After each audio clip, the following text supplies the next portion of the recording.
At the entrance to town, the old wooden sign still read, "Oh, welcome to Fairbridge, oh, a safe place to raise a family." But those words were now half hidden behind torn posters and sun-bleached flyers, because nothing here was safe anymore, especially not for children. Fairbridge was a quiet town, tucked near the Montana border, surrounded by thick woods and home to no more than 1,800 residents. It had all the trademarks of small-town charm: cozy shops, a nostalgic gas station, a church, a school, and 6 kilometers from the center, the infamous Whispering Pines campground, a place families had flocked to for generations during summer weekends. Now, it had become the town TM's darkest secret. According to police records, 5 children had vanished in the past 4 months, all from different families, all different ages, but one chilling similarity: each of them was last seen near Whispering Pines. The first was 10-year-old Elliot Monroe. On the morning of April the 14th, he was gone for a short bike ride after breakfast while camping with his family and never came back. Then came Lila, Benny, Olivia, and just last weekend, Daniel Carter. He had been hiking with his mother when he suddenly said, "Oh!" Something just darted through the bushes, "Us!" and ran. Then a silence. Daniel was never seen again. His mother still receives trauma counseling. The only thing she has been able to say since that day, "Oh." Whatever ran toward him, as it was now, to master child. But it looked human. The town grew uneasy. Children walked to school with fear in their eyes. Families stopped going anywhere near the campground. But not everyone was willing to let this go. Detective Grace Holloway was 38, known in Boston for cracking brutal homicide cases. Sharp eyes, a quiet exhaustion in her voice. Her mother had once lived in Fairbridge. Grace had hoped to retire here, but the disappearances pulled her back into the field before she even had time to unpack. Every morning at 6:30 sharp, she entered the forest through the north gate of Whispering Pines, a journal in hand, searching, step by step. The town TME's resources were limited. Officials tried to close the cases as natural accidents or old animal attacks. But Grace, she felt something deeper, something colder. That morning, something caught her eye. A rusted camping lantern. She was sure it hadn't been there before. Next to it, carved into a tree trunk, was a symbol, Juwayi. She almost dismissed it until she recognized it. A glyph from old occult texts, the watching eye, and worse, Ayu.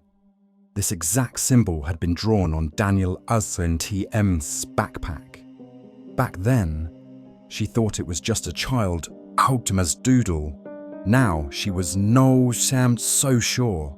There was someone else in town who had forgotten. David Keller, 42, a local school teacher, one of the missing kids. Benny had been in his class. David had recently started encouraging his students to keep memory journals. And in Ben says, the last line still haunted him. Sure, it was outside the tent that night. It looked at me, but it didn't have eyes. David never gave the journal to the police because he believed something older or something darker was buried beneath these events. In 1994, similar disappearances had occurred in Fairbridge, and they were covered up. David had been a child then. His best friend Travis had vanished in the same campground, and David had been there that morning. He remembered it clearly now. Travis had clutched his arm, crying, whispering, "Oh, there is someone in the woods, but it's not like us." David thought he was imagining things, until Travis was gone too, without a sound. When Grace visited the school to speak with David, something on the back office wall caught her attention. Dozens of pinned sketches. "Oh, what are these?" She asked. David did know. Timsm. Hesitate. "Oh, drawings from the kids. They all claim to have seen something or someone who's at Whispering Pines. And the strange part? The drawings are almost identical. Black, eyeless faces, long shadows, figures with no legs, just silhouettes that float. Asul. Grace moved closer. One sketch stood out, supposedly drawn by Lila, a dark creature just behind a tent, arms so long they touched the ground. But what chilled Grace to the bone were the tiny words written in the corner. "Oh, it became one of us." That night, Grace couldn't sleep. The hours she spent in the woods, the whispers, the low hum in the wind, they were no longer just background noise. Something was watching her. When she returned home, there was an envelope pushed under her door. No name, no address. Inside, an old Polaroid photo, taken at Whispering Pines. A group of kids smiling in front of a tent. But behind them, barely visible between the trees, a blurry silhouette, human-shaped, watching. On the back of the photo, someone had written, "Oh, Donau, Tia." Repeat the mistake. Donau.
Our town was worse than we thought. This town are these disappearances, they go back decades. And every trail ends at the same place, that structure beneath the lake.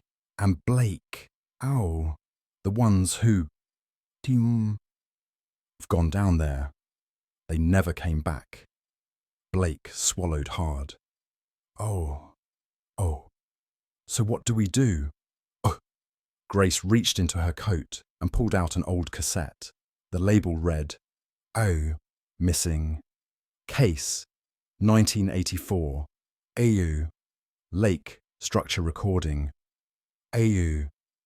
Oh, you need to hear what team is on this tape. Oh, she said. Oh, but first I tease. Taking you to meet someone who might finally unravel this whole thing. Oh, Blake blinked. Oh, who?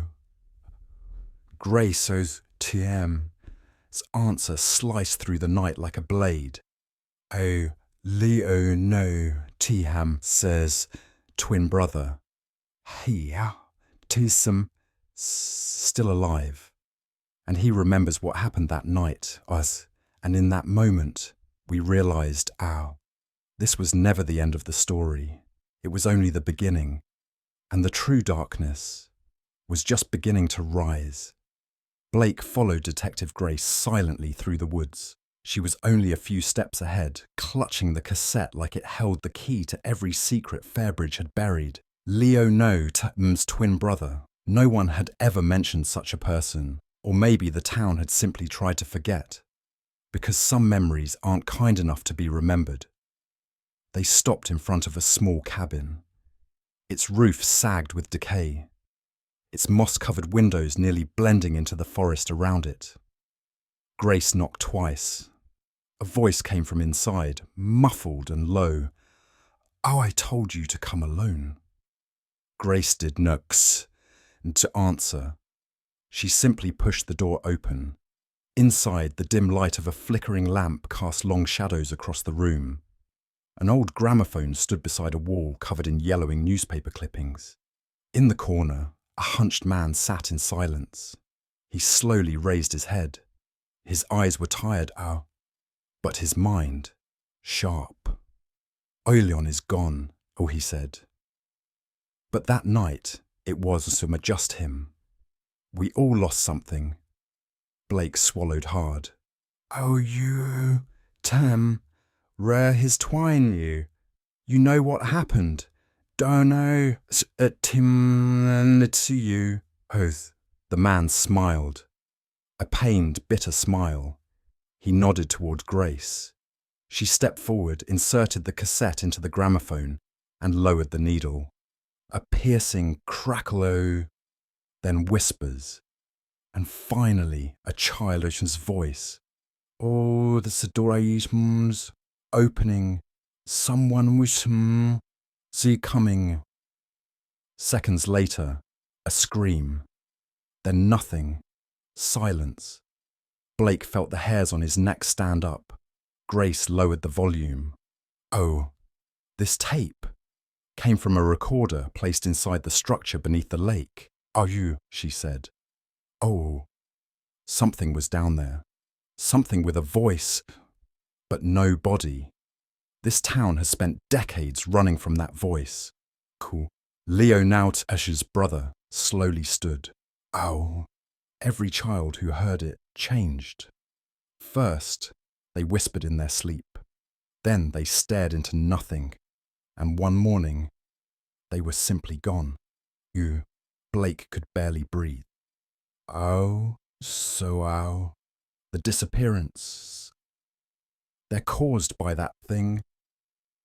The old man shook his head. Thing, is no, the right word. Is a reflection. A shadow of the worst parts of us. The town trapped it beneath the lake long ago, but the voices of the children were enough to wake it. Grace cut in. The last wave of disappearances began on the anniversary of Leonard Im's death. Maybe Taushi M's a cycle. Maybe it only stirs during a certain window of time. 'Cause Blake looked at the floor. Oh. So how do we stop it? The old man stared out the window. Oh, that structure beneath the lake. A tau as a passage. A vault. Only one person can go inside. If they stay, the others are spared. Silence. Blake's voice cracked. Oh, then I go. Grace spun toward him. Absolutely not. The matu is insane. Us. But Blake, owls face was calm, determined. Oh, the children, Tim's voices are still echoing. If the Tau voice needs someone, and if this is the only way to end it, then let it be me. Just before midnight, they returned to the lake. The surface was still, draped in a thick silence.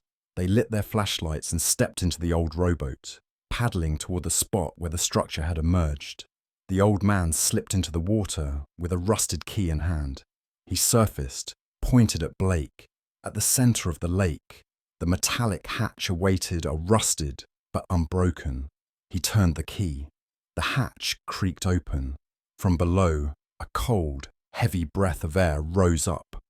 We'll only accept you, the man warned. But be careful. What is inside? Just watch you. It will remember you. Blake descended. Each step on the iron stairs echoed in the damp air. Moss clung to the walls. The deeper he went, the heavier everything felt. At the bottom, a small room, and in the center, a strange panel.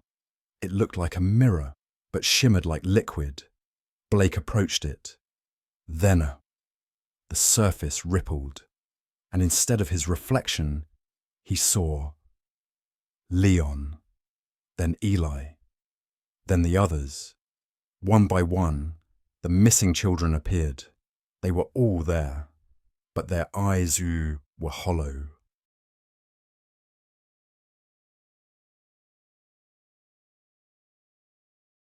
A whisper